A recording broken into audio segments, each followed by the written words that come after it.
ਸਤਿ ਸ਼੍ਰੀ ਅਕਾਲ। ਤੁਸੀਂ ਵੇਖ ਰਹੇ ਹੋ ਪੰਜਾਬ ਮੇਲ USA ਟੀਵੀ। ਮੈਂ ਹਾਂ ਮੋਹਿਤ ਰੂਬਲ। ਦੋਸਤੋ, ਪ੍ਰੋਗਰਾਮ ਮੁੱਦੇ ਵਿੱਚ ਤੁਹਾਡਾ ਇੱਕ ਵਾਰ ਫੇਰ ਸਵਾਗਤ ਹੈ। ਸਭ ਤੋਂ ਪਹਿਲਾਂ ਗੱਲ ਕਰਦੇ ਹਾਂ, ਮੁੱਦਾ ਕੀ ਹੈ, ਮੁੱਦਾ ਕਿਉਂ ਫੈਲਾਇਆ ਜਾਂਦਾ ਹੈ, ਮੁੱਦਾ ਕਿਉਂ ਬਣਾਇਆ ਜਾਂਦਾ ਹੈ।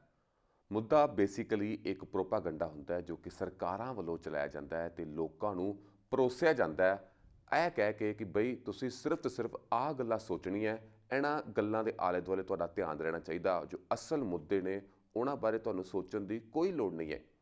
ਇਹੀ ਕਾਰਨ ਹੈ ਕਿ ਪਿਛਲੇ 64-65 ਦਿਨਾਂ ਤੋਂ ਵੱਧ ਚੱਲ ਰਹੇ ਸ਼ਾਂਤੀਪੂਰਵਕ ਕਿਸਾਨੀ ਅੰਦੋਲਨ ਨੂੰ ਇੱਕ ਨਿੱਕੀ ਜਿਹੀ ਗੱਲ ਕਰਕੇ ਬਦਨਾਮ ਕਰਨ ਦੀ ਕੋਸ਼ਿਸ਼ ਕੀਤੀ ਜਾ ਰਹੀ ਹੈ। ਸਾਰਾ ਸੋਸ਼ਲ ਮੀਡੀਆ, ਸਾਰਾ ਨੈਸ਼ਨਲ ਗੋਦੀ ਮੀਡੀਆ ਇੱਕੋ ਗੱਲ ਪਿੱਛੇ ਪੈ ਗਿਆ ਕਿ ਲਾਲ ਕਿਲੇ ਦੇ ਉੱਪਰ ਜਿਹੜੀ ਘਟਨਾ ਵਾਪਰੀ ਹੈ ਉਹ ਚੰਗੀ ਨਹੀਂ ਸੀ।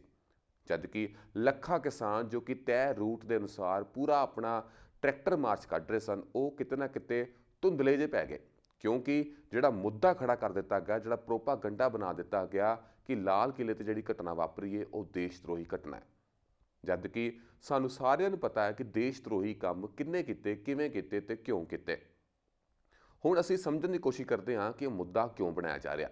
ਮੁੱਦਾ ਇਸ ਕਰਕੇ ਬਣਾਇਆ ਜਾ ਰਿਹਾ ਹੈ ਕਿਉਂਕਿ 65 ਦਿਨਾਂ ਤੋਂ ਵੱਧ ਚੱਲ ਰਿਹਾ ਹੈ ਸ਼ਾਂਤੀਪੂਰਵਕ ਕਿਸਾਨਾਂ ਦਾ ਅੰਦੋਲਨ, ਜਿਸ ਦਾ ਬਹੁਤ ਸਾਰਾ ਪ੍ਰੈਸ਼ਰ ਕੇਂਦਰ ਸਰਕਾਰ ਤੇ ਪੈਣਾ ਸ਼ੁਰੂ ਹੋ ਗਿਆ।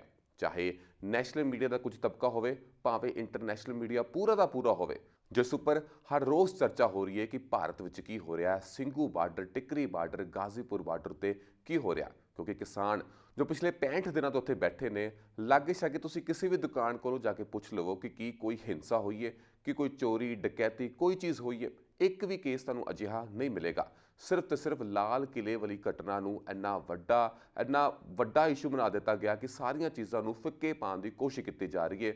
ਪਰ ਦੋਸਤੋ, ਅਸੀਂ ਸਾਰੇ ਗਵਾਹ ਹਾਂ ਕਿ 65 ਦਿਨਾਂ ਤੋਂ ਚੱਲ ਰਹੇ ਇਸ ਕਿਸਾਨੀ ਅੰਦੋਲਨ ਵਿੱਚ ਕਿਸੇ ਨੂੰ ਵੀ ਕੋਈ ਪ੍ਰੋਬਲਮ ਨਹੀਂ ਆਈ। ਸਗੋਂ ਲੋਕਾਂ ਨੇ ਆਪਣੇ ਘਰਾਂ ਤੋਂ ਰਾਸ਼ਨ ਲਿਆ ਕੇ, ਹੋਰਾਂ ਚੀਜ਼ਾਂ ਲਿਆ ਕੇ ਉਹਨਾਂ ਦੀ ਮਦਦ ਕੀਤੀ ਹੈ। ਇਹ ਜਿਹੜਾ ਏਕਾ ਜਿਹੜਾ ਹੈ ਪੂਰੀ ਕੰਟਰੀ ਦਾ, ਜਿਹੜਾ ਇਸ ਵਾਰ ਪਹਿਲੀ ਵਾਰ ਹੋਇਆ, ਉਸ ਨੂੰ ਦਬਾਉਣ ਦੀ ਕੋਸ਼ਿਸ਼ ਕੀਤੀ ਜਾ ਰਹੀ ਹੈ। ਕਿਉਂਕਿ ਇਸ ਟਰੈਕਟਰ ਮਾਰਚ ਦੇ ਵਿੱਚ ਹਰ ਇੱਕ ਸੂਬੇ ਦੇ ਵਿੱਚੋਂ ਕਿੰਨਾ ਵੱਡਾ ਹਜੂਮ ਇਕੱਠਾ ਹੁੰਦਾ ਹੈ, ਇਸ ਪੂਰੇ ਅੰਦੋਲਨ ਵਿੱਚ ਸ਼ਾਮਲ ਹੁੰਦਾ ਹੈ ਤੇ ਪੂਰੇ ਅੰਦੋਲਨ ਨੂੰ ਸਕਸੈਸਫੁਲ ਬਣਾਉਂਦਾ ਹੈ ਟਰੈਕਟਰ ਮਾਰਚ ਨੂੰ। ਜਦ ਕਿ ਕੁਝ ਕੁ ਤਬਕਾ ਜਿਹੜਾ ਹੈ ਉਹ ਉੱਧਰ ਜਾਂਦਾ ਹੈ। ਉਹ ਕਿਉਂ ਜਾਂਦਾ ਹੈ, ਕਿਵੇਂ ਜਾਂਦਾ ਹੈ, ਇਹਦੇ ਪਿੱਛੇ ਵੀ ਸਵਾਲ ਚੁੱਕਣੇ ਬੰਦੇ ਨੇ, ਕਿਉਂਕਿ ਉੱਥੇ ਉਸ ਪੁਖਤਾ ਇੰਤਜ਼ਾਮ ਨਹੀਂ ਸੀਗੇ। ਪਰ ਇਸ ਗੱਲਾਂ 'ਤੇ ਸਵਾਲ ਨਹੀਂ ਚੁੱਕਿਆ ਜਾਂਦਾ। ਸਵਾਲ ਚੁੱਕਿਆ ਜਾ ਰਿਹਾ ਕਿ ਉਹ ਝੰਡਾ ਜਿਹੜਾ ਲਾਇਆ ਉਹ ਗਲਤ ਲਾਇਆ। ਚਲੋ ਝੰਡੇ ਦੀ ਗੱਲ ਕਰਦੇ ਹਾਂ। ਹਰ ਇੱਕ ਦੇ ਵਿੱਚ ਅਚਾਨਕ ਹੀ ਹੁਣ ਪੈਟਰੀਓਟਿਜ਼ਮ ਆ ਗਿਆ, ਦੇਸ਼ ਭਗਤੀ ਜਾਗੀ ਹੈ। ਠੀਕ ਹੈ ਜੀ, ਭਾਰਤ ਮਾਂ ਦੇ ਝੰਡੇ ਲਈ ਇੰਨੀ ਭੀੜ, ਚਲੋ ਚੰਗੀ ਗੱਲ ਹੈ, ਪਰ ਉਸ ਬਜ਼ੁਰਗ ਕਿਸਾਨਾਂ ਦੇ ਲਈ ਕਿਉਂ ਨਹੀਂ? 150 ਤੋਂ ਵੱਧ ਹੋ ਗਈਆਂ ਸ਼ਹੀਦੀਆਂ ਕਿ ਉਹ ਕਿਸੇ ਦੇ ਪੁੱਤ, ਕਿਸੇ ਦੇ ਪਿਓ ਨਹੀਂ। ਆਹ ਜਿਹੜਾ ਮੁੱਦਾ ਹੈ ਇਹ ਹਾਈਲਾਈਟ ਨਹੀਂ ਹੋ ਰਿਹਾ, ਕਿਉਂਕਿ ਲੋਕਾਂ ਨੂੰ ਸਿਰਫ ਤੇ ਸਿਰਫ ਉਹ ਝੰਡੇ ਵਾਲੀ ਗੱਲ ਚੁੱਭ ਰਹੀ ਹੈ। 150 ਤੋਂ ਵੱਧ ਜਿਹੜੇ ਸਾਡੇ ਕਿਸਾਨ ਨੇ ਇਸ ਪੂਰੇ ਅੰਦੋਲਨ ਦੇ ਦੌਰਾਨ ਸ਼ਹੀਦ ਹੋ ਚੁੱਕੇ ਨੇ, ਜਿਹੜੇ ਆਪਣੇ ਘਰਾਂ ਤੋਂ ਨਿਕਲੇ ਸੀ ਕਿ ਅਸੀਂ ਆਪਣਾ ਹੱਕ ਲੈ ਕੇ ਮੁੜਾਂਗੇ, ਉਹ ਕਦੇ ਵੀ ਵਾਪਸ ਨਹੀਂ ਮੁੜਨਗੇ। ਕਿਉਂਕਿ ਜਿਹੜੀਆਂ ਗੂੰਗੀਆਂ, ਬਹਿਰੀਆਂ, ਬਸ਼ਰਮ ਤੇ ਅੰਨੀਆਂ ਸਰਕਾਰਾਂ ਨੇ, ਉਹਨਾਂ ਨੇ ਕਿਸਾਨਾਂ ਵੱਲ ਤੱਕਿਆ ਤੱਕ ਨਹੀਂ ਕਿ ਉਹ ਕੀ ਮੰਗ ਕਰ ਰਹੇ ਨੇ, ਕਿਉਂ ਮੰਗ ਕਰ ਰਹੇ ਨੇ। ਜਦ ਕਿ ਸਰਕਾਰ ਪਹਿਲੇ ਦਿਨ ਤੋਂ ਕਹਿ ਰਹੀ ਹੈ ਕਿ ਅਸੀਂ ਜਿਹੜੇ ਕਾਨੂੰਨ ਲੈ ਕੇ ਆਵਾਂਗੇ ਉਸ ਨਾਲ ਬਹੁਤ ਫਾਇਦਾ ਹੋਏਗਾ, ਕਿਸਾਨਾਂ ਦੀ ਆਮਦਨ ਦੁੱਗਣੀ ਹੋ ਜਾਏਗੀ। ਜਦ ਕਿ ਕਿਸਾਨ ਕਹਿ ਰਹੇ ਨੇ ਕਿ ਸਾਨੂੰ ਕੋਈ ਲੋੜ ਨਹੀਂ ਤੁਹਾਡੀ ਦੁੱਗਣੀ ਆਮਦਨ ਵਾਲੇ ਪ੍ਰਪੋਜ਼ਲ ਦੀ। ਈਵਨ ਕੱਲ੍ਹ ਇੱਕ ਸੋਸ਼ਲ ਮੀਡੀਆ 'ਤੇ ਇੱਕ ਪੋਸਟ ਚੈੱਕ ਕਰ ਰਿਹਾ ਸੀਗਾ, ਜਿਸ ਵਿੱਚ ਲਿਖਿਆ ਸੀਗਾ ਕਿ ਮੋਦੀ ਸਰਕਾਰ, ਤੁਸੀਂ ਜਿਹੜਾ ਵੀ ਫਾਇਦਾ ਕਰਨਾ ਚਾਹੁੰਦੇ ਸਨ ਨਾ ਕਿਸਾਨਾਂ ਦਾ, ਉਹ ਤੁਸੀਂ ਨਾ ਕਰੋ, ਕਿਉਂਕਿ ਬੜੀ ਮੰਦਭਾਗੀ ਘਟਨਾ ਹੋਈ ਹੈ ਦਿੱਲੀ ਦੇ ਵਿੱਚ। ਤੁਸੀਂ ਇੱਦਾਂ ਕਰੋ, ਜਿਹੜਾ ਵੀ ਤੁਸੀਂ ਫਾਇਦਾ ਦੇਣਾ ਨਾ, ਉਹ ਤੁਸੀਂ ਫਾਇਦਾ ਦੇਣਾ ਬੰਦ ਕਰ ਦਿਓ। ਸੋ ਲੋਕੀ ਅਲੱਗ-ਅਲੱਗ ਤਰੀਕੇ ਦੇ ਨਾਲ ਆਪਣੀ ਆਵਾਜ਼ ਚੁੱਕ ਰਹੇ ਨੇ, ਇਸ ਪੂਰੇ ਅੰਦੋਲਨ ਦੇ ਵਿੱਚ ਆਪਣੀ ਸ਼ਿਰਕਤ ਦੇ ਰਹੇ ਨੇ। ਹੁਣ ਪੂਰੇ 26 ਜਨਵਰੀ ਦੀ ਗੱਲ ਕਰੀਏ, ਉਸ ਤੋਂ ਬਾਅਦ ਤੋਂ ਹੀ ਸੋਸ਼ਲ ਮੀਡੀਆ ਦੇ ਉੱਪਰ, ਇੱਕ ਪੂਰਾ ਗੋਦੀ ਮੀਡੀਆ ਦੇ ਉੱਪਰ ਇੱਕ ਵੱਖਰੀ ਲਹਿਰ ਚੱਲ ਗਈ ਕਿ ਉੱਥੇ ਤਾਂ ਖਾਲਿਸਤਾਨੀ ਬੈਠੇ ਨੇ, ਉੱਥੇ ਤਾਂ ਦੇਸ਼ ਧਰੋਹੀ ਤੱਤਵ ਬੈਠੇ ਹੋਏ ਨੇ ਜੋ ਦੇਸ਼ ਨੂੰ ਖਰਾਬ ਕਰਨਾ ਚਾਹੁੰਦੇ ਨੇ। ਜਦਕਿ ਇਸ ਪੂਰੀ ਘਟਨਾ ਤੋਂ ਬਾਅਦ ਦੀਪ ਸਿੱਧੂ ਦਾ ਬੜਾ ਨਾਮ ਆ ਰਿਹਾ ਕਿ ਉਹ ਜ਼ਿੰਮੇਵਾਰ ਹੈ, ਉਹਨਾਂ ਨੇ ਉਸ ਜਗ੍ਹਾ ਦੇ ਉੱਪਰ ਆਪਣਾ ਕੇਸਰੀ ਝੰਡਾ ਲਗਾਇਆ। ਜਦ ਕਿ ਉਹਨਾਂ ਨੇ ਵੀ ਆਪਣੀ ਵੀਡੀਓ ਦੇ ਜ਼ਰੀਏ ਲੋਕਾਂ ਨੂੰ ਦੱਸਿਆ ਕਿ ਉਹਨਾਂ ਨੇ ਕਿਸੇ ਹੋਰ ਦੇਸ਼ ਦਾ ਝੰਡਾ ਨਹੀਂ ਲਾਇਆ, ਬਲਕਿ ਆਪਣੀ ਕੌਮ ਦਾ ਕੇਸਰੀ ਝੰਡਾ ਲਾਇਆ, ਜੋ ਕਿ ਇੱਕ ਜਿੱਤ ਦਾ ਪ੍ਰਤੀਕ ਹੈ, ਹੋਰ ਵੀ ਧਾਰਮਿਕ ਪੱਖੋਂ ਕਾਫੀ ਚੀਜ਼ਾਂ ਦਾ ਪ੍ਰਤੀਕ ਹੈ, ਜੋ ਕਿ ਆਰਮੀ ਵਿੱਚ ਵੀ ਬੜੇ ਸਨਮਾਨ ਨਾਲ ਲਗਾਇਆ ਜਾਂਦਾ ਹੈ। 26 ਜਨਵਰੀ ਦੀ ਪਰੇਡ ਦੇ ਵਿੱਚ ਜਦੋਂ ਸਾਡੀ ਸਿੱਖ ਰੈਜੀਮੈਂਟ ਜਾਂਦੀ ਹੈ, ਉੱਥੇ ਵੀ ਝੰਡਾ ਲਗਾਇਆ ਜਾਂਦਾ, ਜਿੱਥੇ ਪ੍ਰਧਾਨ ਮੰਤਰੀ, ਰਾਸ਼ਟਰਪਤੀ ਤੇ ਤਿੰਨੋਂ ਜਿਹੜੀਆਂ ਸੈਨਾ ਦੇ ਜਿਹੜੇ ਮੁਖੀ ਹੁੰਦੇ ਨੇ ਉਸ ਨੂੰ ਸੈਲੂਟ ਕਰਦੇ ਨੇ ਕਿ ਉਹ ਸਾਰੇ ਦੇ ਸਾਰੇ ਦੇਸ਼ ਧਰੋਹੀ ਹੋ ਗਏ। ਸੋ ਇੱਥੇ ਗੱਲ ਸਮਝਣ ਦੀ ਲੋੜ ਹੈ ਕਿ ਮੁੱਦਾ ਕਿਉਂ ਬਣਾਇਆ ਜਾ ਰਿਹਾ ਹੈ, ਕਿਉਂਕਿ ਪਹਿਲਾਂ ਵੀ ਜਿਵੇਂ ਮੈਂ ਤੁਹਾਨੂੰ ਦੱਸਿਆ ਕਿ ਇਸ ਪੂਰੇ ਅੰਦੋਲਨ ਦੇ ਕਰਕੇ ਸਰਕਾਰਾਂ ਦੇ ਉੱਪਰ ਬਹੁਤ ਸਾਰਾ ਪ੍ਰੈਸ਼ਰ ਬਣ ਗਿਆ। ਇਹੀ ਕਾਰਨ ਹੈ ਕਿ ਉਹਨਾਂ ਨੇ ਸੁਪਰੀਮ ਕੋਰਟ ਦੀ ਪਹਿਲਾਂ ਮਦਦ ਲੈਣੀ ਚਾਹੀ। ਸੁਪਰੀਮ ਕੋਰਟ ਨੇ ਪਹਿਲੇ ਦਿਨ ਤਾਂ ਬੜੀ ਟੋਰ ਨਾਲ ਕਹਿ ਦਿੱਤਾ ਕਿ ਤੁਸੀਂ ਸਰਕਾਰ ਹੋ, ਤੁਸੀਂ ਚੰਗਾ ਨਹੀਂ ਕਰ ਰਹੇ, ਤੁਸੀਂ ਇੰਨਾ ਫੋਰਸਫੁਲੀ ਇਸ ਬਿੱਲ ਨੂੰ ਲਾਗੂ ਕਰਨ ਤੇ ਕਿਉਂ ਤੁਰੇ ਹੋਏ ਹੋ। ਤੇ ਦੂਜੇ ਦਿਨ ਨਾਲ ਹੀ ਕਹਿ ਦਿੱਤਾ ਕਿ ਬਈ ਤੁਸੀਂ ਜਿਹੜੇ ਕਿਸਾਨ ਹੋ, ਤੁਸੀਂ ਜੀ ਬੜੀ ਠੰਡ ਵਿੱਚ ਬੈਠੇ ਹੋ, ਕਰੋਨਾ ਵਾਇਰਸ ਚੱਲ ਰਿਹਾ ਹੈ, ਉੱਥੇ ਤਬਲੀਗੀ ਜਮਾਤ ਵਰਗਾ ਹਾਲਾਤ ਬਣ ਸਕਦੇ ਨੇ, ਤੁਸੀਂ ਨਾ ਫੌਰਨ ਘਰਾਂ ਨੂੰ ਚਲੇ ਜਾਓ। ਸੋ ਕਿਤੇ ਨਾ ਕਿਤੇ ਸਾਫ਼ ਪਤਾ ਲੱਗ ਗਿਆ ਕਿ ਸੁਪਰੀਮ ਕੋਰਟ ਜਿਹੜੀ ਹੈ ਉਹ ਕੇਂਦਰ ਦੀ ਭਾਸ਼ਾ ਬੋਲ ਰਹੀ ਹੈ। ਚਲੋ ਉਸ ਤੋਂ ਬਾਅਦ ਉਹਨਾਂ ਨੇ ਕਮੇਟੀ ਬਣਾਉਣ ਦੀ ਗੱਲ ਕੀਤੀ। ਕਮੇਟੀ ਵਿੱਚ ਵੀ ਉਹ 4 ਨਾਮ ਅੱਗੇ ਰੱਖੇ ਜੋ ਸ਼ੁਰੂ ਤੋਂ ਹੀ ਇਸ ਪੂਰੇ ਤਿੰਨੋਂ ਖੇਤੀਬਾੜੀ ਕਾਨੂੰਨਾਂ ਦੀ ਹਮਾਇਤ ਕਰ ਰਹੇ ਸਨ। ਸੋ ਉਹ 4 ਬੰਦੇ ਜੋ ਪਹਿਲਾਂ ਤੋਂ ਇਸ ਕਾਨੂੰਨਾਂ ਦੀ ਹਮਾਇਤ ਕਰਦੇ ਹੋਣ, ਉਹ ਕਿਵੇਂ ਇੱਕ ਸਹੀ ਫੈਸਲਾ ਸੁਣਾ ਸਕਣਗੇ, ਜਦ ਕਿ ਸਾਡੇ ਕਿਸਾਨਾਂ ਵੱਲੋਂ ਪਹਿਲੇ ਦਿਨ ਤੋਂ ਕਹਿ ਦਿੱਤਾ ਕਿ ਅਸੀਂ ਸੁਪਰੀਮ ਕੋਰਟ ਦਾ ਦਰਵਾਜ਼ਾ ਨਹੀਂ ਖੜਕਾਵਾਂਗੇ। ਜਿਹੜੇ ਕਾਨੂੰਨ ਨੇ ਉਹ ਕੇਂਦਰ ਸਰਕਾਰ ਨੇ ਬਣਾਏ ਨੇ ਤੇ ਕੇਂਦਰ ਸਰਕਾਰ ਹੀ ਇਸ ਨੂੰ ਰੱਦ ਕਰੇ। ਕਿਸਾਨਾਂ ਨੇ ਤਾਂ ਇੱਥੋਂ ਤੱਕ ਕਹਿ ਦਿੱਤਾ ਕਿ ਸਾਨੂੰ ਕੋਈ ਜਿੱਤ ਹਾਰ ਨਾਲ ਮਤਲਬ ਨਹੀਂ ਹੈ। ਅਸੀਂ ਨਹੀਂ ਕਹਿੰਦੇ ਕਿ ਕਿਸਾਨ ਜਿੱਤਣ ਤੇ ਕੇਂਦਰ ਸਰਕਾਰ ਹਾਰਨ, ਕਹਿੰਦੇ ਮਿਊਚੁਅਲੀ ਦੁਬਾਰਾ ਬਿੱਲ ਬਣਾਉਣੇ, ਦੁਬਾਰਾ ਬਣਾ ਲਓ, ਪਰ ਇਹਨਾਂ ਨੂੰ ਰੱਦ ਕਰਨੇ ਪੈਣਗੇ। ਇੱਕ ਦੁਬਾਰਾ ਪੂਰੀ ਪਲੈਨਿੰਗ ਹੋਏਗੀ, ਉਹਦੇ ਉੱਪਰ ਚਰਚਾ ਹੋਵੇਗੀ, ਦੈਨ ਅਸੀਂ ਪੂਰਾ ਪਲੈਨਿੰਗ ਕਰਨ ਨੂੰ ਤਿਆਰ ਹਾਂ। ਬਟ ਫਿਲਹਾਲ ਤੁਹਾਨੂੰ ਪੂਰੇ ਦੇ ਪੂਰੇ ਜਿਹੜੇ 3 ਖੇਤੀਬਾੜੀ ਕਾਨੂੰਨ ਨੇ ਉਹਨਾਂ ਨੂੰ ਰੱਦ ਕਰਨਾ ਪਵੇਗਾ। ਇਸ ਗੱਲ ਤੋਂ ਬਾਅਦ ਹੁਣ ਅੱਜ ਦੀ ਗੱਲ ਕਰੀਏ, ਕਿਉਂਕਿ ਸਾਰਿਆਂ ਨੂੰ ਪਤਾ ਹੈ ਕਿ ਦੇਸ਼ ਦੇ ਵਿੱਚ ਹੁਣ ਜਿਹੜਾ ਸੈਸ਼ਨ ਹੈ ਉਹ ਸ਼ੁਰੂ ਹੋਣ ਜਾ ਰਿਹਾ। ਅੱਜ ਰਾਸ਼ਟਰਪਤੀ ਰਾਮਨਾਥ ਕੋਵਿੰਦ ਨੇ ਦੋਵੇਂ ਸੈਸ਼ਨਾਂ ਨੂੰ ਇਕੱਠਾ ਬੁਲਾ ਕੇ ਉਹਨਾਂ ਨੂੰ ਸੰਬੋਧਨ ਕਰਨਾ ਹੁੰਦਾ ਹੈ। ਸੋ ਇਸ ਤੋਂ ਪਹਿਲਾਂ ਕਾਫੀ ਸਾਰੀਆਂ ਜਿਹੜੀ ਵਿਰੋਧੀ ਧਿਰ ਦੀਆਂ ਪਾਰਟੀਆਂ ਨੇ ਉਹਨਾਂ ਨੇ ਪਹਿਲਾਂ ਹੀ ਬਾਈਕਾਟ ਕਰ ਦਿੱਤਾ ਕਿ ਅਸੀਂ ਰਾਸ਼ਟਰਪਤੀ ਦੇ ਭਾਸ਼ਣ ਨੂੰ ਨਹੀਂ ਸੁਣਾਂਗੇ। ਇਸ ਭਾਸ਼ਣ ਵਿੱਚ ਵੀ ਰਾਮਨਾਥ ਕੋਵਿੰਦ ਹੋਣਾ ਨੇ ਉਹੀ ਗੱਲ ਆਖੀ ਕਿ ਜੋ ਕੁਝ ਵੀ ਲਾਲ ਕਿਲੇ ਤੇ ਹੋਇਆ, ਜੋ ਕੁਝ ਵੀ ਅੱਜ ਕੱਲ੍ਹ ਚੱਲ ਰਿਹਾ, ਉਹ ਚੰਗੀ ਗੱਲ ਨਹੀਂ ਹੈ। ਸੁਪਰੀਮ ਕੋਰਟ ਨੇ ਜਿਹੜੇ ਫੈਸਲਾ ਸੁਣਾਇਆ ਕਿ ਇਸ ਪੂਰੇ ਕਾਨੂੰਨਾਂ ਨੂੰ ਥੋੜ੍ਹੀ ਦੇਰ ਲਈ ਅਸੀਂ ਮੁਲਤਵੀ ਕਰ ਦਿੰਦੇ ਹਾਂ, ਥੋੜ੍ਹੀ ਦੇਰ ਪੋਸਟਪੋਨ ਕਰ ਦਿੰਦੇ ਹਾਂ, ਸਰਕਾਰਾਂ ਨੂੰ ਤੇ ਕਿਸਾਨਾਂ ਨੂੰ ਉਹਨਾਂ ਦੀ ਗੱਲ ਮੰਨਣੀ ਚਾਹੀਦੀ ਹੈ। ਸੋ ਇੱਥੇ ਸਾਫ਼ ਕਲੀਅਰ ਹੋ ਚੁੱਕਿਆ ਹੈ ਕਿ ਰਾਮਨਾਥ ਕੋਵਿੰਦ ਵੀ ਕੇਂਦਰ ਸਰਕਾਰ ਦੀ ਭਾਸ਼ਾ ਬੋਲ ਰਹੇ ਨੇ, ਉਹਨਾਂ ਦੀ ਬੋਲੀ ਬੋਲ ਰਹੇ ਨੇ। ਦੋਸਤੋ, ਸਾਨੂੰ ਸਾਰਿਆਂ ਨੂੰ ਪਤਾ ਹੈ ਕਿ ਤਿੰਨੋਂ ਚੀਜ਼ਾਂ ਵੱਖ-ਵੱਖ ਨੇ। ਪ੍ਰਧਾਨ ਮੰਤਰੀ ਯਾਨੀ ਕਿ ਕੇਂਦਰ ਸਰਕਾਰ, ਉਸ ਤੋਂ ਬਾਅਦ ਰਾਸ਼ਟਰਪਤੀ ਜਿਹੜਾ ਸਭ ਤੋਂ ਵੱਡਾ ਸਰਮਾਏਦਾਰ ਹੁੰਦਾ ਦੇਸ਼ ਦਾ, ਤੀਸਰੇ ਨੰਬਰ ਤੇ ਸੁਪਰੀਮ ਕੋਰਟ ਜਿਸ ਦੀ ਸਾਰੇ ਹੀ ਜਾਣੇ ਬਹੁਤ ਰਿਸਪੈਕਟ ਕਰਦੇ ਨੇ। ਸਿਰਫ ਤੇ ਸਿਰਫ ਕੇਂਦਰ ਸਰਕਾਰ ਜਿਹੜੀ ਹੈ ਉਹ ਇੱਕ ਪਾਰਟੀ ਦੀ ਹੁੰਦੀ ਹੈ, ਜੋ ਕਿ ਮੌਜੂਦਾ ਅਗਰ ਗੱਲ ਕਰੀਏ ਤਾਂ ਬੀਜੇਪੀ ਦੀ ਹੈ। ਸੁਪਰੀਮ ਕੋਰਟ ਦੀ ਕੋਈ ਪਾਰਟੀ ਨਹੀਂ ਹੁੰਦੀ, ਰਾਸ਼ਟਰਪਤੀ ਦੀ ਕੋਈ ਪਾਰਟੀ ਨਹੀਂ ਹੁੰਦੀ, ਸਿਰਫ ਤੇ ਸਿਰਫ ਕੇਂਦਰ ਸਰਕਾਰ ਦੀ ਪਾਰਟੀ ਹੁੰਦੀ ਹੈ, ਜੋ ਕਿ ਇਸ ਵਕਤ ਹੈ ਬੀਜੇਪੀ ਯਾਨੀ ਕਿ ਭਾਜਪਾ। ਪਰ ਕਿਤੇ ਨਾ ਕਿਤੇ ਅਸੀਂ ਸਾਫ਼ ਦੇਖ ਸਕਦੇ ਹਾਂ ਕਿ ਤਿੰਨੋਂ ਜਿਹੜੇ ਅਦਾਰੇ ਨੇ ਉਹ ਸੇਮ ਭਾਸ਼ਾ ਇਸਤੇਮਾਲ ਕਰ ਰਹੇ ਨੇ, ਉਹ ਸੇਮ ਗੱਲ ਕਰ ਰਹੇ ਨੇ। ਹੁਣ ਗੱਲ ਆਉਂਦੀ ਹੈ ਕਿ ਤਿੰਨੋਂ ਜਾਣੇ ਇੱਕੋ ਗੱਲ ਕਿਉਂ ਕਰ ਰਹੇ ਨੇ, ਕਿਉਂਕਿ ਉਹਨਾਂ ਦੇ ਹੱਥ ਬੰਨੇ ਹੋਏ ਨੇ। ਜੇਕਰ ਗੱਲ ਕਰੀ ਕੇਂਦਰ ਸਰਕਾਰ ਦੀ ਤਾਂ ਕਿਤੇ ਨਾ ਕਿਤੇ ਅਸੀਂ ਕਹਿ ਸਕਦੇ ਹਾਂ ਕਿ ਕੇਂਦਰ ਸਰਕਾਰ ਦੇ ਇਸ਼ਾਰਿਆਂ ਤੇ ਹੀ ਰਾਸ਼ਟਰਪਤੀ ਆਪਣਾ ਕੋਈ ਬਿਆਨ ਦਿੰਦਾ ਜਾਂ ਫਿਰ ਸੁਪਰੀਮ ਕੋਰਟ ਵੀ ਆਪਣਾ ਕੋਈ ਵੀ ਫੈਸਲਾ ਸੁਣਾਉਂਦਾ। ਸੋ ਕਹਿਣ ਨੂੰ ਸੋ ਕੋਲਡ ਜਿਹੜੀ ਇੰਡੀਪੈਂਡੈਂਟ ਬੋਡੀ ਹੈ ਉਹ ਸਭ ਨੂੰ ਪਤਾ ਚੱਲ ਚੁੱਕਿਆ ਕਿ ਕੋਈ ਵੀ ਇੰਡੀਪੈਂਡੈਂਟ ਬੋਡੀ ਨਹੀਂ ਹੈ।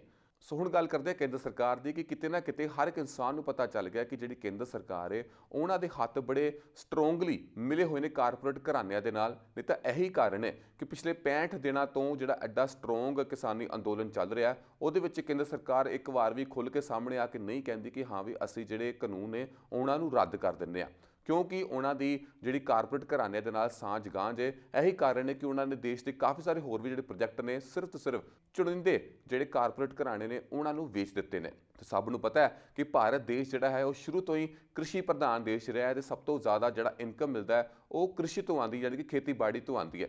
ਇਹੀ ਕਾਰਨ ਹੈ ਕਿ ਜਿਹੜਾ ਖੇਤੀਬਾੜੀ ਦਾ ਸੌਦਾ ਹੈ ਜਿਹੜੇ 4 ਦੀਵਾਰਾਂ ਦੇ ਵਿੱਚ ਕੇਂਦਰ ਸਰਕਾਰ ਤੇ ਕਾਰਪੋਰੇਟ ਘਰਾਣਿਆਂ ਦੇ ਵਿੱਚ ਹੋਇਆ, ਉਹ ਬਿੱਲ ਦੇ ਰੂਪ ਵਿੱਚ ਆ ਕੇ ਉਸ ਨੂੰ ਸਾਬਿਤ ਕਰਨਾ ਚਾਹੁੰਦੇ ਸਨ। ਪਰ ਕਿਸਾਨ ਜਿਹਨਾਂ ਨੇ ਪਹਿਲੇ ਦਿਨ ਤੋਂ ਸਰਕਾਰ ਦੀਆਂ ਚਾਲਾਂ ਸਮਝ ਲਈਆਂ ਕਿ ਸਰਕਾਰ ਕੀ ਕਰਨਾ ਚਾਹੁੰਦੀ ਹੈ, ਕਿਉਂਕਿ ਇਸ ਦੀ ਲਾਈਵ ਐਗਜ਼ਾਮਪਲ ਅਸੀਂ ਯੂਰਪ ਵਿੱਚ ਦੇਖ ਸਕਦੇ ਹਾਂ। ਯੂਰਪ ਵਿੱਚ ਵੀ ਸੇਮ ਸਿਸਟਮ ਲਿਆ ਗਿਆ ਸੀ, ਜਿਸ ਤੋਂ ਬਾਅਦ ਉੱਥੇ ਦੀ ਜਿਹੜੀ ਸਾਰੀ ਖੇਤੀਬਾੜੀ ਹੈ ਉਹ ਇੱਕ ਤਰ੍ਹਾਂ ਬਿਲਕੁਲ ਖਰਾਬ ਹੋ ਚੁੱਕੀ, ਬਿਲਕੁਲ ਤਬਾਹ ਹੋ ਚੁੱਕੀ ਹੈ। ਸੋ ਫੋਰਨ ਦੇ ਵਿੱਚ ਬਿਲਕੁਲ ਫੇਲੀਅਰ ਹੋਇਆ ਵਾਲਾ ਸਿਸਟਮ ਭਾਰਤ ਵਿੱਚ ਲਿਆਉਣ ਦੇ ਲਈ ਕੇਂਦਰ ਸਰਕਾਰ ਪੂਰੀ ਜੱਦੋਜਹਿਦ ਕਰ ਰਹੀ ਸੀਗੀ ਐਂਡ ਹਾਲੇ ਵੀ ਉਹ ਕਰ ਰਹੀ ਹੈ ਐਂਡ ਹਾਲੇ ਵੀ ਉਹ ਅੜੀ ਹੋਈ ਹੈ। ਸੋ ਜੇਕਰ ਗੱਲ ਕਰੀਏ 26 ਜਨਵਰੀ ਤੋਂ ਬਾਅਦ ਤੋਂ ਹੁਣ ਤੱਕ ਦੀ ਹਾਲਾਤਾਂ ਦੀ, ਤਾਂ ਕਾਫੀ ਲੋਕ ਜਿਹੜੇ ਨੇ ਉਹ ਇਸ ਗੱਲ ਦਾ ਵਿਰੋਧ ਕਰ ਰਹੇ ਨੇ ਕਿ ਜਿਹੜਾ ਝੰਡੇ ਦਾ ਅਪਮਾਨ ਹੋਇਆ ਉਹ ਚੰਗੀ ਗੱਲ ਨਹੀਂ ਹੈ। ਸੋ ਬੇਸਿਕਲੀ ਲੋਕਾਂ ਨੂੰ ਗੁੰਮਰਾਹ ਕਰਨ ਦੀ ਜਿਹੜੀ ਸਰਕਾਰ ਦੀ ਬੜੀ ਪੁਰਾਣੀ ਆਦਤ ਹੈ ਕਿ ਕੋਈ ਵੀ ਗੱਲ ਜਿਹੜਾ ਮੇਨ ਮੁੱਦਾ ਹੈ ਉਸ ਨੂੰ ਹਟਾਉਣ ਦੇ ਲਈ ਇੱਕ ਨਵਾਂ ਮੁੱਦਾ ਸ਼ੁਰੂ ਕਰ ਦਿੱਤਾ ਜਾਂਦਾ ਹੈ ਤੇ ਲੋਕਾਂ ਦਾ ਧਿਆਨ ਉਧਰ ਨੂੰ ਡਾਇਵਰਟ ਕਰ ਦਿੱਤਾ ਜਾਂਦਾ ਹੈ। ਜਦਕਿ ਦੇਸ਼ ਵਿੱਚ ਹੋਰ ਵੀ ਕਾਫੀ ਸਾਰੇ ਮੁੱਦੇ ਹੁੰਦੇ ਨੇ ਜਿਹਨਾਂ ਉੱਪਰ ਗੱਲਬਾਤ ਕਰਨੀ ਚਾਹੀਦੀ ਹੈ, ਜਿਹਨਾਂ ਦੇ ਉੱਪਰ ਮੈਂ ਕਹਿੰਦਾ ਵੱਡੇ ਵੱਡੇ ਅੰਦੋਲਨ ਹੋਣੇ ਚਾਹੀਦੇ ਨੇ। ਪਰ ਸਰਕਾਰਾਂ ਇੰਨੀਆਂ ਚਾਲਬਾਜ਼ ਨੇ, ਇੰਨੀਆਂ ਭੈੜੀਆਂ ਨੇ ਕਿ ਹਰ ਵਾਰ ਇੱਕ ਨਵਾਂ ਮੁੱਦਾ ਖੜਾ ਕਰ ਦਿੰਦੀਆਂ ਨੇ ਉਹਨਾਂ ਨੂੰ ਕੋਈ ਪਰਵਾਹ ਨਹੀਂ ਕਿਸ ਮੁੱਦੇ ਦੇ ਕਾਰਨ ਕਿਸੇ ਦਾ ਕੀ ਨੁਕਸਾਨ ਹੁੰਦਾ ਹੈ। ਲੋਕਾਂ ਦੀਆਂ ਜਾਨਾਂ ਜਾਂਦੀਆਂ ਨੇ, ਲੋਕੀ ਆਪਣੇ ਘਰ ਵਾਪਸ ਨਹੀਂ ਪਰਤ ਸਕਦੇ, ਪਰ ਉਹਨਾਂ ਨੂੰ ਸਿਰਫ ਤੇ ਸਿਰਫ ਆਪਣੀ ਪੋਲੀਟਿਕਸ ਪਿਆਰੀ ਹੈ। ਸੋ ਇਸ 26 ਜਨਵਰੀ ਤੋਂ ਬਾਅਦ ਲੋਕਾਂ ਦੇ ਵਿੱਚ ਇੱਕ ਨਵਾਂ ਮੁੱਦਾ ਖੜਾ ਕਰ ਦਿੱਤਾ ਕਿ ਇਹਨਾਂ ਨੇ ਜੀ ਤੁਹਾਡੇ ਦੇਸ਼ ਦੇ ਜਿਹੜਾ ਝੰਡਾ ਹੈ ਉਸ ਦੀ ਬੇਕਦਰੀ ਕੀਤੀ ਹੈ, ਜਿਸ ਤੋਂ ਬਾਅਦ ਕੁਝ ਕੁ ਜਿਹੜਾ ਲੋਕ ਨੇ ਉੱਥੇ ਇਕੱਠੇ ਹੋ ਜਾਂਦੇ ਨੇ। ਇਸ ਤੋਂ ਇਲਾਵਾ ਜਿਹੜੇ ਯੂਪੀ ਦੇ ਜਿਹੜੇ ਸੀਐਮ ਨੇ ਆਪਣੀ ਪੁਲਿਸ ਨੂੰ ਫਰਮਾਨ ਦੇ ਦਿੰਦੇ ਨੇ, ਨੋਟਿਸ ਜਾਰੀ ਕਰ ਦਿੰਦੇ ਨੇ ਕਿ ਗਾਜ਼ੀਪੁਰ ਦਾ ਜਿਹੜਾ ਬਾਰਡਰ ਹੈ ਉਸ ਨੂੰ ਕੰਪਲੀਟ ਖਾਲੀ ਕਰ ਦਿਓ। ਜਦ ਕਿ ਇਸ ਤੋਂ ਪਹਿਲਾਂ ਕਾਫੀ ਕਿਸਾਨ ਆਗੂਆਂ ਦੇ ਉੱਪਰ FIR ਦਰਜ ਕੀਤੀ ਜਾਂਦੀ ਹੈ। ਦਿੱਲੀ ਵਿੱਚ FIR ਹੁੰਦੀ ਹੈ, ਹਰਿਆਣੇ ਵਿੱਚ ਹੁੰਦੀ ਹੈ, ਇਸ ਤੋਂ ਇਲਾਵਾ ਯੂਪੀ ਵਿੱਚ ਹੁੰਦੀ ਹੈ। ਸਾਰੇ ਕਿਸਾਨ ਵੱਡੇ ਆਗੂਆਂ ਦਾ ਨਾਮ ਉਹਨਾਂ ਵਿੱਚ ਸ਼ਾਮਲ ਕੀਤਾ ਜਾਂਦਾ ਹੈ। ਰਾਕੇਸ਼ ਟਕੈਤ ਜਿਨ੍ਹਾਂ ਨੂੰ ਰਾਤ ਨੂੰ ਪੁਲਿਸ ਫੜਨ ਜਾਂਦੀ ਹੈ, ਉਹਨਾਂ ਨੇ ਸਾਫ਼ ਮਨਾ ਕਰਤਾ ਕਿ ਮੈਂ ਕੋਈ ਵੀ ਗ੍ਰਿਫਤਾਰੀ ਨਹੀਂ ਕਰਾਂਗਾ। ਇਸ ਤੋਂ ਇਲਾਵਾ ਯੂਪੀ ਦੇ ਜਿਹੜੇ CM ਨੇ ਆਦਿੱਤਿਆਨਾਥ ਯੋਗੀ, ਉਹਨਾਂ ਦਾ ਕਹਿਣਾ ਹੈ ਕਿ ਅਸੀਂ ਸਾਰਾ ਦਾ ਸਾਰਾ ਜਿਹੜਾ ਗਾਜ਼ੀਪੁਰ ਬਾਰਡਰ ਹੈ ਉਸ ਨੂੰ ਖਾਲੀ ਕਰ ਦੇਵਾਂਗੇ। ਜਿਸ ਤੋਂ ਬਾਅਦ ਕੁਝ ਕੁ ਲੋਕੀ ਡਰ ਕੇ ਵਾਪਸ ਘਰਾਂ ਨੂੰ ਚਲੇ ਵੀ ਜਾਂਦੇ ਨੇ ਕਿ ਸਰਕਾਰ ਜਿਹੜੀ ਹੈ ਕੁਝ ਸਖਤ ਜਿਹੜੇ ਪੈਂਤੜੇ ਨੇ ਉਹ ਨਾ ਅਪਣਾ ਲਵੇ। ਪਰ ਜਿਸ ਤੋਂ ਬਾਅਦ ਰਾਕੇਸ਼ ਟਕੈਤ ਜਿਹੜੇ ਨੇ ਉਹ ਕਾਫੀ ਭਾਵੁਕ ਹੋ ਜਾਂਦੇ ਨੇ। ਉਹ ਜਦੋਂ ਮੀਡੀਆ ਨਾਲ ਗੱਲਬਾਤ ਕਰਦੇ ਨੇ ਤੇ ਉਹਨਾਂ ਦੀ ਅੱਖਾਂ ਵਿੱਚ ਹੰਝੂ ਆ ਜਾਂਦੇ ਨੇ, ਜਿਸ ਨੂੰ ਪੂਰਾ ਮੀਡੀਆ ਜਿਹੜਾ ਹੈ ਆਪਣੇ ਆਪਣੇ TV ਚੈਨਲ ਤੇ ਚਲਾਉਂਦਾ ਹੈ। ਸੋਸ਼ਲ ਮੀਡੀਆ ਤੇ ਉਹਨਾਂ ਦੀਆਂ ਫੋਟੋਜ਼ ਵੀਡੀਓ ਵਾਇਰਲ ਹੋ ਜਾਂਦੀਆਂ ਨੇ, ਜਿਸ ਵਿੱਚ ਕਹਿੰਦੇ ਨੇ ਕਿ ਸਰਕਾਰ ਜਿਹੜੀ ਹੈ BJP ਸਰਕਾਰ ਜਿਹੜੀ ਹੈ ਉਹ ਬਹੁਤ ਕੋਸ਼ਿਸ਼ ਕਰ ਰਹੀ ਹੈ ਇਸ ਪੂਰੇ ਅੰਦੋਲਨ ਨੂੰ ਖਤਮ ਕਰਨ ਦੇ ਲਈ। ਇੱਕ ਨਿੱਕੀ ਜਿਹੀ ਗੱਲ ਨੂੰ ਵੱਡਾ ਜਿਹਾ ਮੁੱਦਾ ਬਣਾ ਕੇ ਉਹਨਾਂ ਤੇ ਹਾਵੀ ਹੋਣਾ ਚਾਹੁੰਦੀ ਹੈ।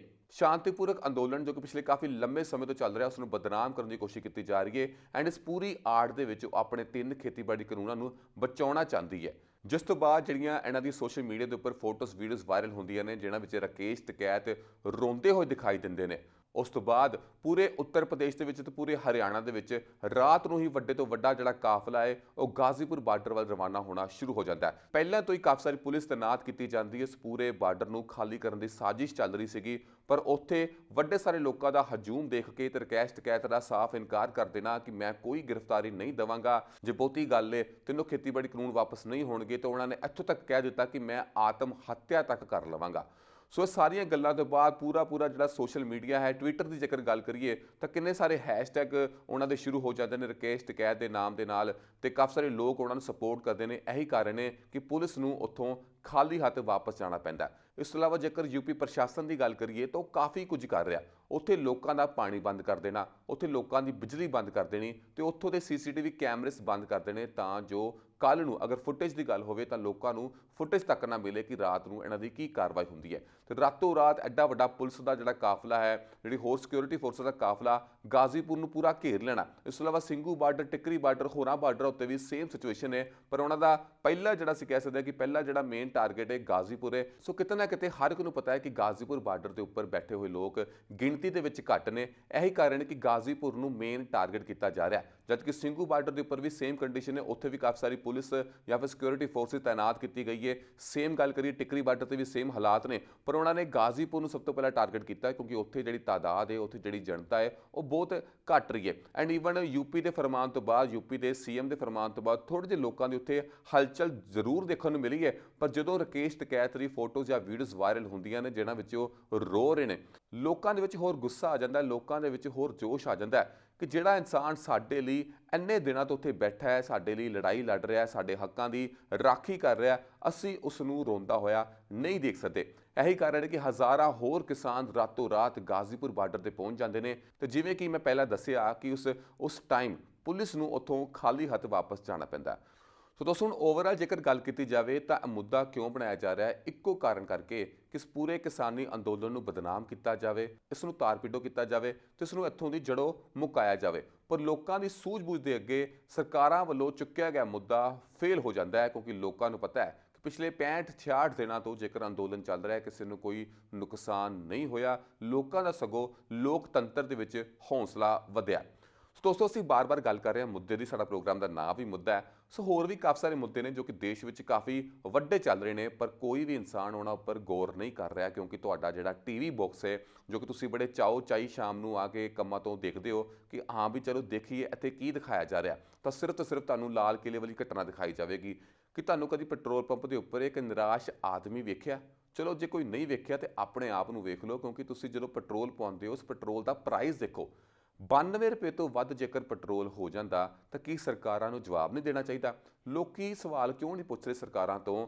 ਜਦੋਂ ਪੈਟਰੋਲ ਪ੍ਰਾਈਸ ਸੀਗਾ ਕਾਂਗਰਸ ਦੇ ਟਾਈਮ, ਜਦੋਂ 75 ਤੋਂ ਵੱਧ ਹੋ ਜਾਂਦਾ ਹੈ ਤਾਂ ਸਾਰਾ ਜਿਹੜਾ ਬੀਜੇਪੀ ਹੈ ਉਹ ਸੜਕਾਂ ਤੇ ਆ ਜਾਂਦਾ ਹੈ, ਹੜਤਾਲ ਕਰਦੇ ਨੇ, ਕਾਫੀ ਕੁਝ ਕਰਦੇ ਨੇ, ਅੰਦੋਲਨ ਕਰਦੇ ਨੇ ਆਪਣੇ ਆਪਣੇ ਅਲੱਗ ਤਰੀਕੇ ਦੇ ਨਾਲ ਕਿ ਬਈ ਹੁਣ ਤਾਂ ਜਿਹੜਾ ਪੈਟਰੋਲ ਪ੍ਰਾਈਸ ਹੈ ਅਸਮਾਨਾਂ ਨੂੰ ਛੂਹਣ ਲੱਗ ਪਿਆ। ਜੇਕਰ ਗੱਲ ਕਰੀਏ ਤਾਂ ਹੁਣ ਤਾਂ 100 ਰੁਪਏ ਨੂੰ ਲਾਗੇ ਪਹੁੰਚ ਚੁੱਕਿਆ ਪੈਟਰੋਲ। ਹੁਣ ਕਿਉਂ ਨਹੀਂ ਮੁੱਦਾ ਚੱਕਿਆ ਜਾ ਰਿਹਾ? ਕਿਉਂਕਿ ਤੁਹਾਡਾ ਸਾਰਾ ਜਿਹੜਾ ਧਿਆਨ ਹੈ ਇਸ ਕਿਸਾਨੀ ਅੰਦੋਲਨ ਵੱਲ ਉਹਨਾਂ ਨੇ ਲਗਾ ਦਿੱਤਾ ਹੈ। ਚੰਗੀ ਗੱਲ ਹੈ, ਕਿਸਾਨੀ ਜਿਹੜਾ ਮੁੱਦਾ ਹੈ ਬਹੁਤ ਵੱਡਾ ਮੁੱਦਾ, ਜੇਕਰ ਇਹ ਚੀਜ਼ ਇੱਥੇ ਫੇਲ ਹੋ ਜਾਂਦੀ ਹੈ ਤਾਂ ਲੋਕਤੰਤਰ ਦੀ ਹਾਰ ਹੋ ਜਾਏਗੀ। ਪਰ ਅਸੀਂ ਕਿਸਾਨੀ ਅੰਦੋਲਨ ਨੂੰ ਵੀ ਦੇਖਣਾ ਹੈ, ਪਰ ਨਾਲੋਂ ਨਾਲ ਜਿਹੜੀਆਂ ਹੋਰ ਵੱਡੀਆਂ ਗੱਲਾਂ ਨੇ ਅਸੀਂ ਉਹਨਾਂ ਵੱਲ ਵੀ ਖਾਸ ਧਿਆਨ ਦੇਣਾ ਕਿ ਪੈਟਰੋਲ ਪ੍ਰਾਈਸ ਜਿਹੜਾ ਨੇ ਉਹ ਇੰਨਾ ਜ਼ਿਆਦਾ ਵੱਧ ਚੁੱਕਿਆ ਹੈ ਤਾਂ ਸਰਕਾਰਾਂ ਇਹਨਾਂ ਉੱਪਰ ਕਿਉਂ ਨਹੀਂ ਜਵਾਬ ਦੇ ਰਹੀਆਂ। ਇਸ ਤੋਂ ਇਲਾਵਾ ਕੋਵਿਡ-19 ਤੋਂ ਬਾਅਦ ਕਿੰਨੇ ਸਾਰੇ ਲੱਖਾਂ ਕਰੋੜਾਂ ਲੋਕਾਂ ਦੀ ਨੌਕਰੀ ਚਲੀ ਗਈ, ਕਿ ਉਹਨਾਂ ਸਾਰੇ ਲੋਕਾਂ ਨੂੰ ਦੁਬਾਰਾ ਨੌਕਰੀ ਮਿਲਣੀ ਸ਼ੁਰੂ ਹੋਈ ਹੈ? ਜੇ ਮਿਲਣੀ ਸ਼ੁਰੂ ਹੋਈ ਹੈ ਤਾਂ ਕੀ ਉਹਨਾਂ ਨੂੰ ਉਹਨਾਂ ਦੇ ਮਿਨੀਮਮ ਵੇਜਿਸ ਜਿਹੜੇ ਨੇ ਉਹ ਕੀ ਮਿਲ ਰਹੇ ਨੇ? ਕਿਉਂਕਿ ਹਰ ਇੱਕ ਨੂੰ ਪਤਾ ਹੈ ਕਿ ਕਰੋਨਾ ਤੋਂ ਬਾਅਦ ਜਿਹੜੇ ਵੱਡੇ ਵੱਡੇ ਜਿਹੜੇ ਇੰਸਟੀਚਿਊਟ ਨੇ, ਫੈਕਟਰੀਆਂ ਨੇ, ਉਹਨਾਂ ਨੇ ਅਗਰ ਆਪਣੇ ਇੰਪਲੋਈਜ਼ ਨੂੰ ਦੁਬਾਰਾ ਰੱਖਿਆ ਤਾਂ ਸੇਮ ਸੈਲਰੀ ਤੇ ਨਹੀਂ ਰੱਖਿਆ। ਸੋ ਇਹਦੇ ਵਿੱਚ ਵੀ ਕਾਫੀ ਪਰੇਸ਼ਾਨੀਆਂ ਲੋਕਾਂ ਨੂੰ ਆਈਆਂ, ਪਰ ਕੇਂਦਰ ਸਰਕਾਰ ਜਿਹੜੀ ਹੈ ਉਹਨਾਂ ਦਾ ਧਿਆਨ, ਉਹਨਾਂ ਦਾ ਏਜੰਡਾ ਜਿਹੜਾ ਹੈ ਉਹ ਫਿਕਸ ਹੈ ਤੇ ਲੋਕਾਂ ਨੂੰ ਵੀ ਉਹੀ ਏਜੰਡਾ ਦਿੱਤਾ ਜਾਂਦਾ ਕਿ ਬਈ ਤੁਸੀਂ ਸਿਰਫ ਤੇ ਸਿਰਫ ਹਾਂ ਗੱਲਾਂ ਸੋਚਣੀਆਂ, ਬਾਕੀ ਗੱਲਾਂ ਬਾਰੇ ਤੁਸੀਂ ਸੋਚਣਾ ਬੰਦ ਕਰ ਦਿਓ। ਇਸ ਤੋਂ ਇਲਾਵਾ ਦੋ ਹੋਰ ਬਹੁਤ ਵੱਡੇ ਇਸ਼ੂ ਨੇ ਜਿਨ੍ਹਾਂ ਉੱਪਰ ਸਰਕਾਰ ਖੁੱਲ੍ਹ ਕੇ ਗੱਲਬਾਤ ਨਹੀਂ ਕਰ ਰਹੀ, ਲੋਕ ਵੀ ਜਿਹੜੇ ਨੇ ਉਹਨਾਂ ਤੋਂ ਸਵਾਲ ਨਹੀਂ ਪੁੱਛ ਰਹੇ। ਜੇਕਰ ਅਸੀਂ ਗੱਲ ਕਰੀਏ ਸਰਹੱਦ ਦੀ ਸੁਰੱਖਿਆ ਦੀ, ਪਹਿਲਾਂ ਤਾਂ ਕੋਈ ਵੀ ਦੇਸ਼ ਵਿੱਚ ਹਲਚਲ ਹੁੰਦੀ ਸੀ ਤਾਂ ਸਾਫ਼ ਪਾਕਿਸਤਾਨ ਦਾ ਨਾਮ ਲਗਾ ਦਿੱਤਾ ਜਾਂਦਾ ਸੀਗਾ। ਈਵਨ ਹੁਣ ਵੀ ਜੇਕਰ ਗੱਲ ਕਰੀਏ ਇਸ ਪੂਰੇ ਅੰਦੋਲਨ ਦੇ ਵਿੱਚ ਕਾਫੀ ਵਾਰ ਇੱਦਾਂ ਹੋਇਆ ਹੈ ਕਿ ਕੇਂਦਰ ਸਰਕਾਰ ਦੇ ਕੁਝ ਮੰਤਰੀਆਂ ਨੇ ਇਸ ਪੂਰੇ ਅੰਦੋਲਨ ਨੂੰ ਪਾਕਿਸਤਾਨ ਦੇ ਨਾਲ ਜੋੜਨ ਦੀ ਕੋਸ਼ਿਸ਼ ਕੀਤੀ ਹੈ। ਚਲੋ ਜਿਹੜੇ ਇਹਨਾਂ ਦੇ ਪੈਂਤਰੇ ਨੇ ਉਹ ਪੁਰਾਣੇ ਹੋ ਚੁੱਕੇ ਨੇ, ਲੋਕਾਂ ਨੂੰ ਪਤਾ ਲੱਗ ਗਿਆ ਕਿ ਬਈ ਇਹਨਾਂ ਨੇ ਹੁਣ ਇੱਕੋ ਗੱਲ ਆਖਦੇ ਨੇ, ਸੋ ਅਸੀਂ ਇਹਨਾਂ ਗੱਲ ਤੇ ਬਹੁਤੀ ਤਵੱਜੋ ਨਹੀਂ ਦੇਣੀ, ਬਹੁਤਾ ਧਿਆਨ ਨਹੀਂ ਦੇਣਾ।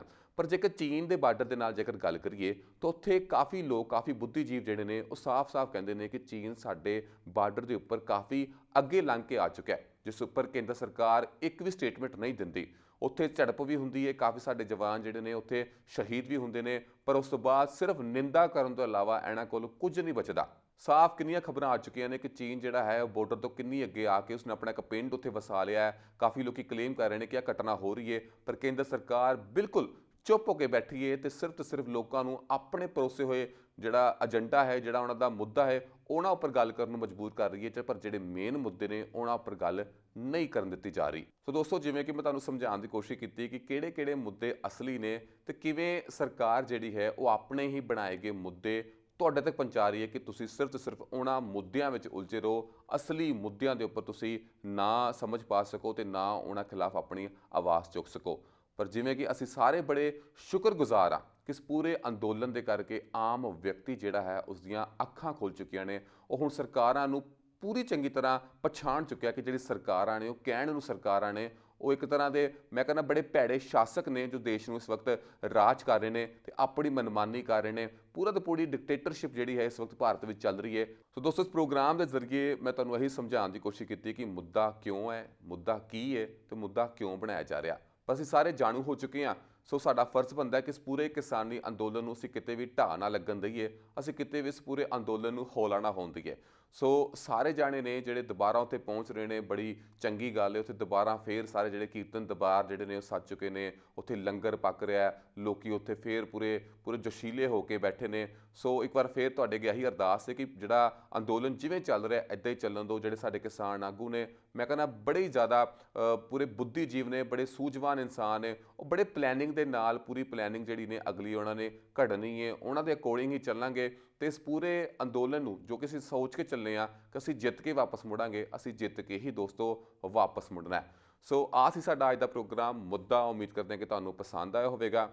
ਸਾਡੇ ਹੋਰਾਂ ਪ੍ਰੋਗਰਾਮਸ ਲਈ ਸਾਡਾ YouTube ਚੈਨਲ ਪੰਜਾਬ ਮਿਲ USA TV ਤੁਸੀਂ ਜਾ ਕੇ YouTube ਦੇ ਉੱਪਰ ਸਬਸਕ੍ਰਾਈਬ ਕਰ ਸਕਦੇ ਹੋ ਤੇ ਆਪਣੇ ਵੈਲਿਊਬਲ ਕਮੈਂਟਸ ਜਾਂ ਸਜੈਸ਼ਨ ਸਾਨੂੰ ਭੇਜ ਸਕਦੇ ਹੋ। ਤੁਹਾਡਾ ਬਹੁਤ ਬਹੁਤ ਧੰਨਵਾਦ, ਸ਼ੁਕਰੀਆ।